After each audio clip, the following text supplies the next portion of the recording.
दोस्तों, आज मैं आपको सुनाने वाला हूँ मुंशी प्रेमचंद द्वारा लिखी कहानी विजय। शहजादा मसरूर और मलका मखमूर दोनों शादी करके काफ़ी खुश रहने लगे।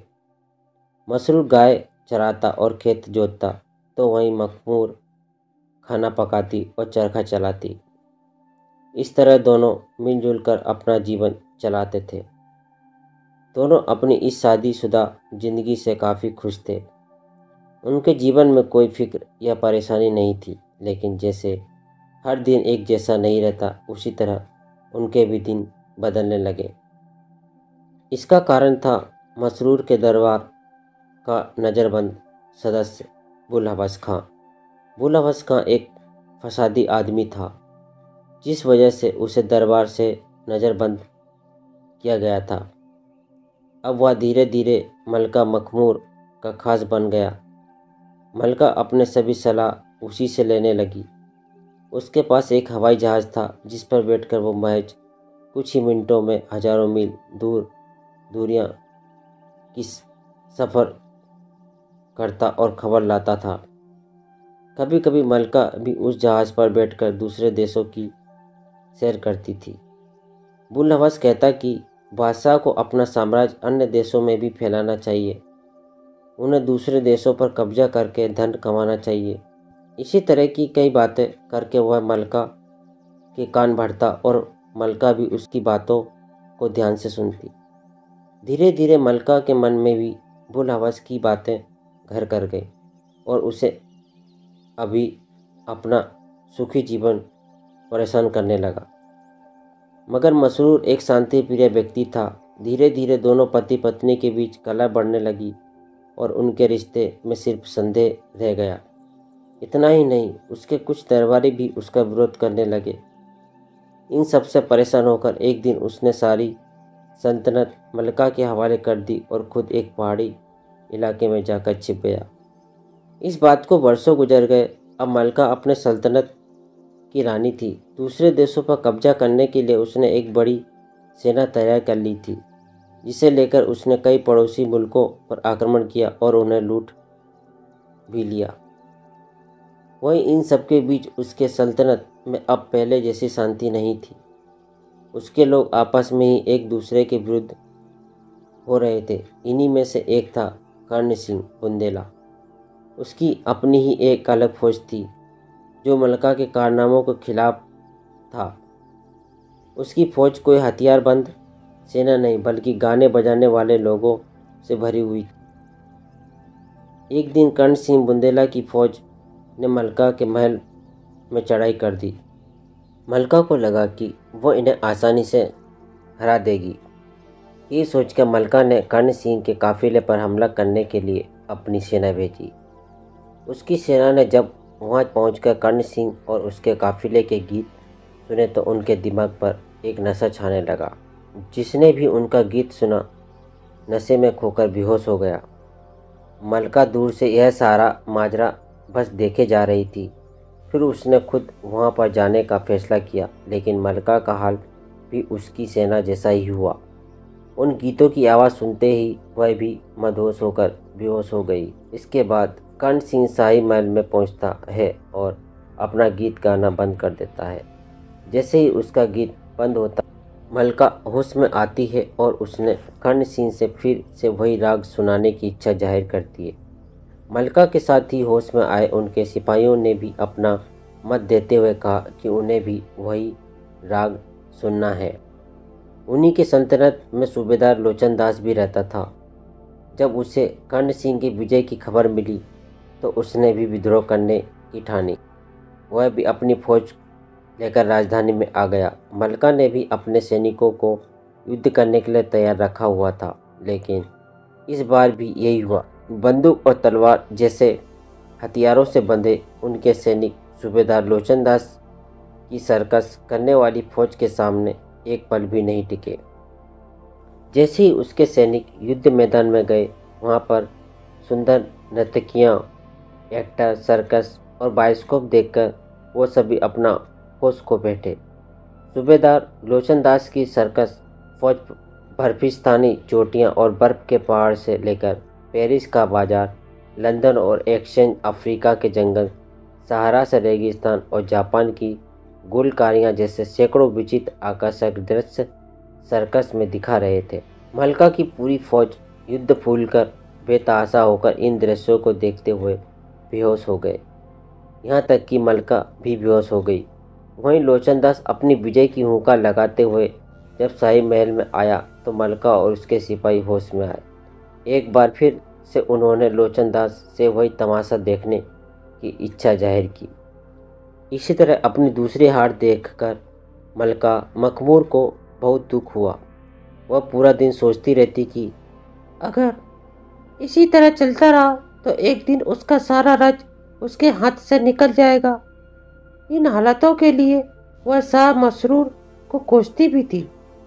उसका सोचना था कि अगर मसरूर इस तरह सल्तनत से न जाते तो आज उनकी ऐसी दशा नहीं होती।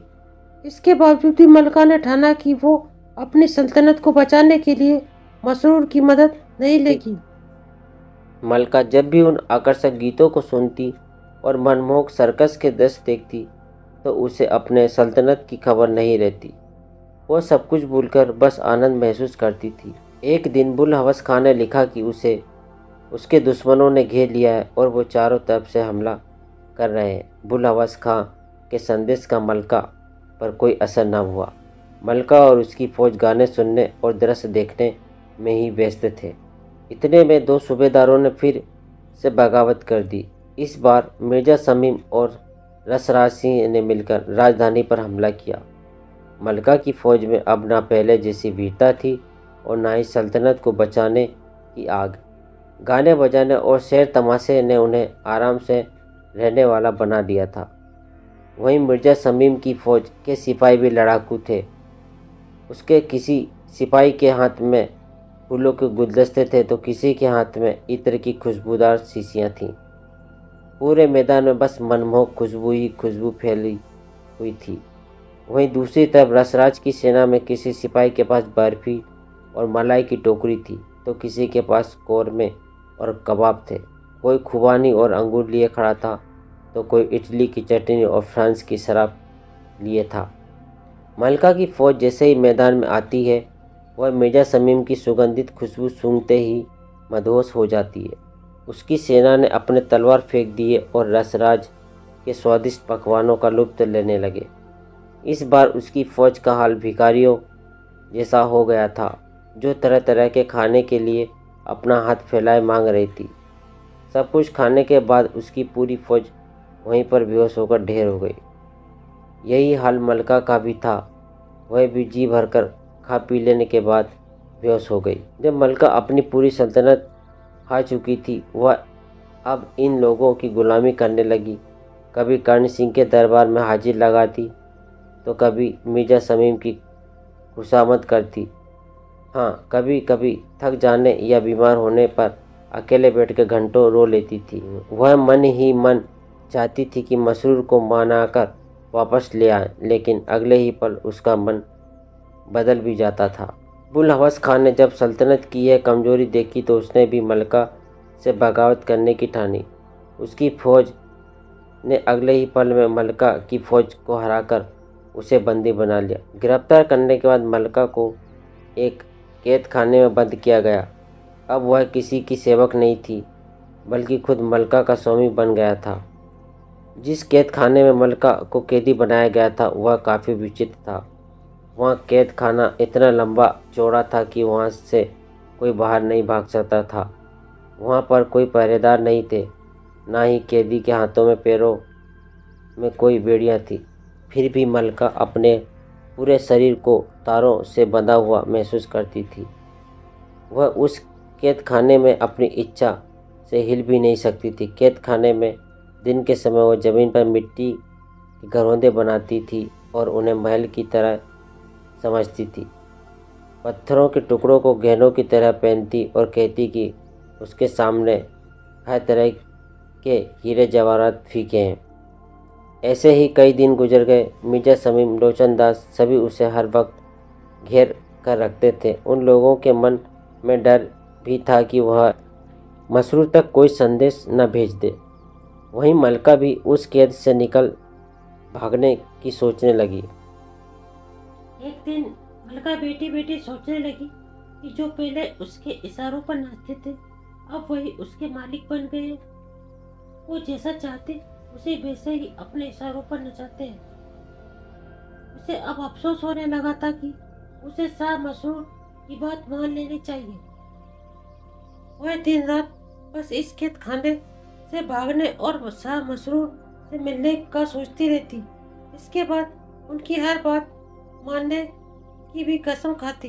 खुद को कोसती कि उसके इस नमक हराम बुल हवस खां की बातें क्यों सुनी। यही सब सोचते सोचते मलका रो रही थी कि अचानक उसने अपने सामने एक हंसी लिए चेहरे वाला पुरुष देखा जिसने सादे कपड़े पहने हुए थे। मलका ने आश्चर्यचकित होकर उससे पूछा, ये आप कौन? मैंने आपको पहले यहाँ नहीं देखा।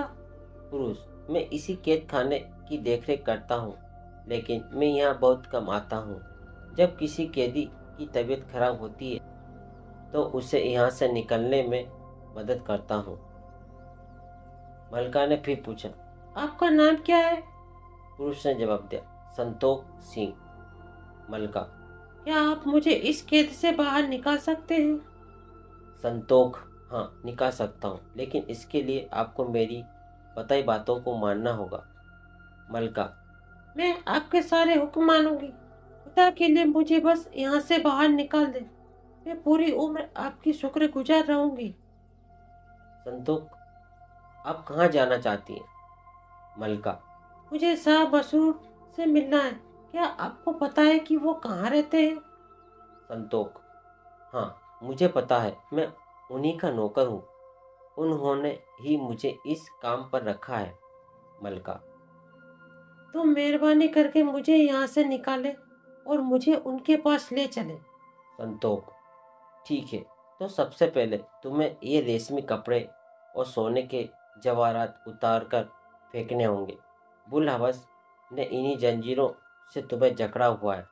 जो भी सबसे मोटा कपड़ा हो बस वही पहन लो। तुम्हारे पास जितनी भी इत्र की शीशियाँ हैं सब तोड़ दो। मलका ने ठीक वैसा ही किया जैसा संतोष ने करने के लिए कहा। इतने में वहाँ बुल हवस खां आया। रोते हुए कहने लगा, मेरी मालकिन मलका, मैं आपका गुलाम हूँ। क्या आप मुझसे नाराज हैं?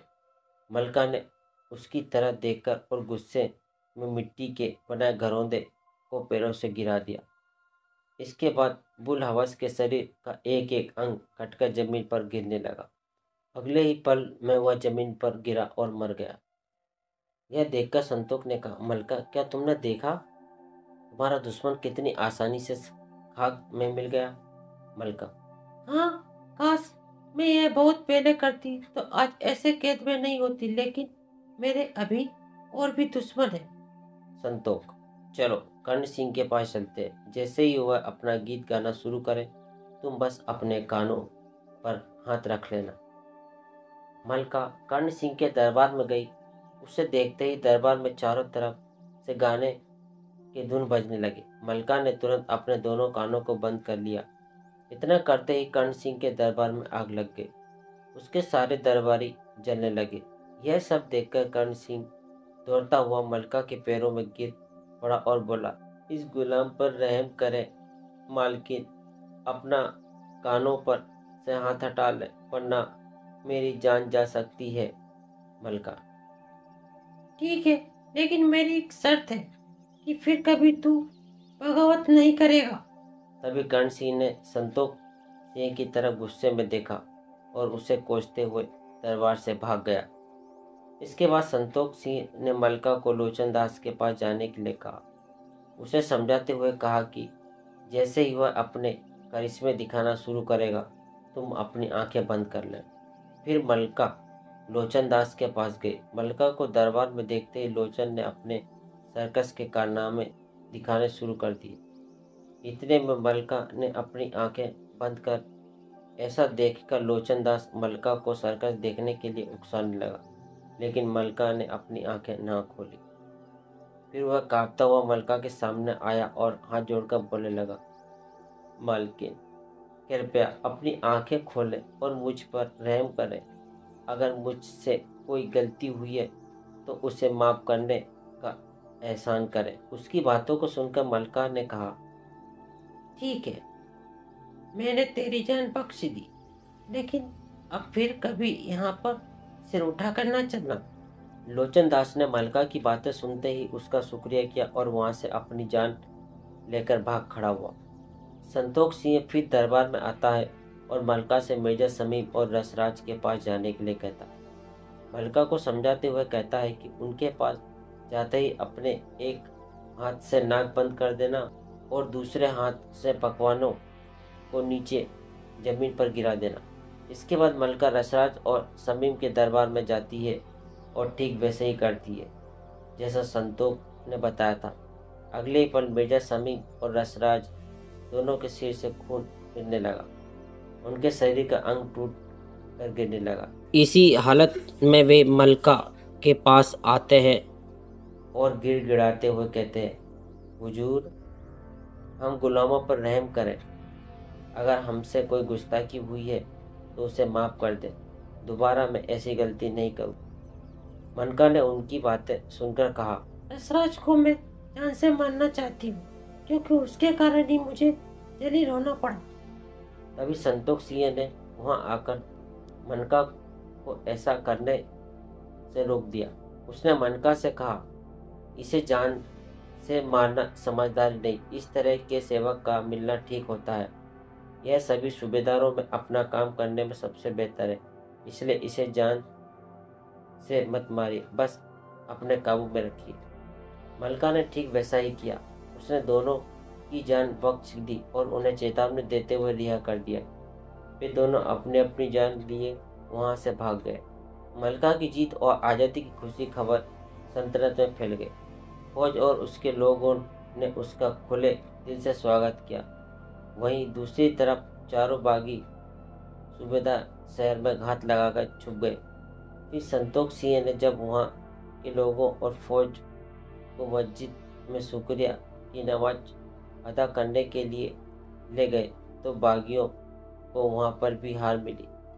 उनका एक भी इरादा सफल नहीं हुआ और वे वहाँ से चलते बने। मलका ने संतोख सिंह का शुक्रिया करते हुए कहा, मेरे पास इतनी ताकत या कोई शब्द नहीं जिससे आपके एहसानों का शुक्रिया अदा कर सकूं। अब आप मुझे साहब मसरूर के पास ले चलिए। मैं उनकी सेवा करूंगी और उन्हीं के साथ अपनी पूरी जिंदगी गुजारूंगी। संतोख सिंह, ठीक है, लेकिन वहां तक पहुंचने का रास्ता बहुत कठिन है। तुम घबराना मत। वहां चलने के लिए मलका ने बुल हवस का दिया हुआ हवाई जहाज मंगाया, लेकिन संतोख सिंह ने उससे जाने के लिए मना कर दिया। उसने कहा कि उसे पैदल ही अपना यह सफ़र तय करना है। मलिका ने इस बार ऐसा ही किया। फिर एक दिन भर बिना कुछ खाए पिए चलती रही। थकान के कारण उसकी आंखों के सामने अंधेरा छाने लगा।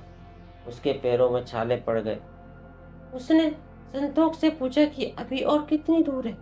संतोख, अभी बहुत दूर है। तुम्हें पूरे रास्ते चुप रहना होगा, क्योंकि बातें करने से मंजिल और भी मुश्किल हो जाती है। रात होते होते वे एक नदी के किनारे पहुंचे। वहाँ कोई नाव नहीं थी। मलका ने संतोख से पूछा कि नाव कहाँ है। संतोख ने उससे बताया कि उसे नदी चलकर पार करनी होगी। मलका को नदी में जाने से डर लग रहा था, लेकिन फिर भी उसने हिम्मत जुटाई और नदी पार करने के लिए उसमें उतर गई। अगले ही दिन उसे मालूम हुआ कि वह नदी सिर्फ उसकी आंखों का धोखा थी। असलियत में वह बस एक रेतीली जमीन थी। जैसे जैसे रात बीत रही थी, मलका को लग रहा था कि यह सफ़र तय करते करते वह मर ही जाएगी, फिर वो इसे पूरा जरूर करेगी। सुबह तक वो एक पहाड़ी के सामने पहुंच चुके थे। उस पहाड़ की चोटियां आसमान से भी ऊंची थी। संतोख सिंह ने मलका से कहा कि शाह मसरूर इसी पहाड़ी की सबसे ऊंची चोटी पर है। फिर उससे पूछा, क्या तुम इस पर चढ़ सकती हो? मलका ने हिम्मत दिखाते हुए कहा, हाँ, मैं चढ़ने की पूरी कोशिश करूंगी। इसके बाद वह तेजी से उस पहाड़ पर चढ़ने लगी। पहाड़ के बीचों बीच आकर वह थक गई और वहीं पर बैठ गई। तभी फिर से संतोख सिंह उससे कहता, कि एक बार फिर से ऐसी ही हिम्मत करो। उसकी बातें सुनकर मलका फिर से हिम्मत बांधती और फुर्ती दिखाते हुए पहाड़ पर चढ़ने लगती है। जब वह पहाड़ की सबसे ऊंची चोटी पर पहुंच जाती है तो वहाँ की शुद्ध हवा में सांस लेते हुए उसे एक नई जिंदगी पाने जैसा एहसास होता है। जब उसने संतोष सिंह की तरफ देखा तो वह आश्चर्य में डूब गई। उसके सामने खड़ा संतोष सिंह का चेहरा शाह मसरूर का बन गया था। उसे देखते ही मलका शाह के पैरों पर गिर गई और रोने लगी। फिर शाह मसरूर ने उसे उठाकर गले लगा लिया। किसी चीज के मुंह में पड़ना या लालच करना खुशहाल जीवन को कैद कर सकता है, वहीं अगर मजबूत इरादों से इनका सामना किया जाए तो इनसे छुटकारा पाया जा सकता है। कहानी अच्छी लगी हो तो वीडियो को लाइक करें, चैनल को सब्सक्राइब करें और साथ में बेल आइकन को भी दबा दें ताकि